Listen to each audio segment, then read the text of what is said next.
പുന്നേർകുളം പഞ്ചായത്തിലെ 11ഓളം സ്ലൂയിസുകളുടെ നിർമ്മാണം അന്തിമഘട്ടത്തിൽ. 2019 അനുമതിയായ പദ്ധതിയാണ് 5ാം വർഷത്തിൽ പൂർത്തിയാകുന്നത്.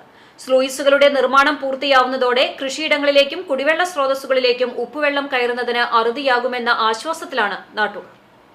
പഞ്ചായത്തിലെ 11ഓളം സ്ഥലങ്ങളിലാണ് കനോലി കനാലിൽ നിന്ന് ഉപ്പുവെള്ളം കയറുന്നത് തടയാൻ പഞ്ചായത്ത് സ്ലൂയിസുകൾ നിർമ്മിച്ചിട്ടുള്ളത്. പനന്തറ പാലത്തിന് തെക്ക് മന്നലാങ്കുന്ന് പാലം വരെയും പാലത്തിന് വടക്ക് അണ്ടത്തോട് പോഴിക്കുന്ന് വരെയുമാണ് സ്ലൂയിസുകൾ നിർമ്മിച്ചിട്ടുള്ളത്. 700 മീറ്റർ ദൂരം തോട്ടിൽ നിന്ന് ചെളികോരലും പദ്ധതിയിൽ ഉൾപ്പെടുത്തിയിരുന്നു. 2019 AD ധനീബ് പ്രസിഡന്റായിരിക്കുമ്പോൾ അനുമതിയായ പദ്ധതിയാണ് 5ാം വർഷത്തിൽ പൂർത്തിയാകുന്നത്. നാഷണൽ അർബൻ മിഷൻ പദ്ധതി പ്രകാരം 1,07,00,000 രൂപയാണ് വകയിരുത്തിയിട്ടുള്ളത്. കനോലി കനാലിന്റെ ഓരങ്ങളിൽ സ്ലൂയിസുകൾ ഉണ്ടായിരുന്നെങ്കിലും കാലപ്പഴക്കത്താൽ ജീർണിച്ച അവസ്ഥയിലായിരുന്നു. സ്ലൂയിസിൽ ഘടിപ്പിക്കുന്ന വലിയ മരപ്പലകകൾ മോഷണം പോയതോടെയാണ് കനാലിൽ നിന്നും ഉപ്പുവെള്ളം കിഴക്ക് പടിഞ്ഞാറ് ഭാഗങ്ങളിലേക്ക് കയറി തുടങ്ങിയത്.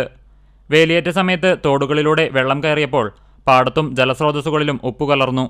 ഇരുവശത്തും 7 മീറ്റർ നീളത്തിൽ ഭിത്തി കെട്ടിയാണ് ചെറിയ സ്ലൂയിസുകൾ നിർമ്മിച്ചിട്ടുള്ളത്. ഉൾഭാഗത്ത് 2 മീറ്റർ വീതിയുണ്ട്. ആവശ്യാനുസരണം ഉയർത്താൻ കഴിയുന്നതും ഉപ്പുവെള്ളത്തിലും കേടുവരാത്തതുമായ ഫൈബർ ഷട്ടറാണ് ഘടിപ്പിച്ചിട്ടുള്ളത്. തോടിന്റെ ആഴം കൂട്ടുന്നതിനോടൊപ്പം ഇരുകരകളിലും വരമ്പില്ലാത്ത സ്ഥലങ്ങളിൽ തോട്ടിൽ നിന്ന് ചളിയും മണ്ണും കോരി 2 മീറ്റർ വീതിയിൽ വരമ്പ് നിർമ്മിക്കുന്ന പ്രവൃത്തിയും നടക്കുന്നുണ്ട്. പഞ്ചായത്ത് അതിർത്തിയായ മന്നലാങ്കുന്ന് പാലം മുതൽ തങ്ങൾപ്പടി വരെ 3 കിലോമീറ്റർ ദൂരമാണ് പ്രവൃത്തി നടക്കുന്നത്. പലയിടത്തും തോടും സമീപത്തെ പാടവും ചേർന്നു കിടക്കുന്നതിനാൽ തോട്ടിലെ ഉപ്പുവെള്ളം പാടശേഖരങ്ങളിലേക്കും പറമ്പുകളിലേക്കും കയറുന്ന അവസ്ഥയായിരുന്നു. ഇതുമൂലം കനോലി കനാലിന്റെ സമീപത്തെ പാടശേഖരങ്ങളിൽ കൃഷി ഇറക്കാറില്ല. പ്രദേശത്തെ കിണറുകളിൽ ഉപ്പുവെള്ളം കലരുന്നതും പ്രശ്നമായിരുന്നു. തോട്ടിലെ വെള്ളം കരയിലേക്ക് കയറുന്നത് തടയുന്നതോടെ ഇതിനെല്ലാം പരിഹാരമാകും. കർഷകർക്ക് ആശങ്കയില്ലാതെ കൃഷിയിറക്കാനും കുടിവെള്ളത്തിൽ ഉപ്പു കലരുന്നതിനും അവസാനമാകുമെന്ന ആശ്വാസത്തിലാണ് പ്രദേശത്തുകാർ. CCTV news Punnerkulam.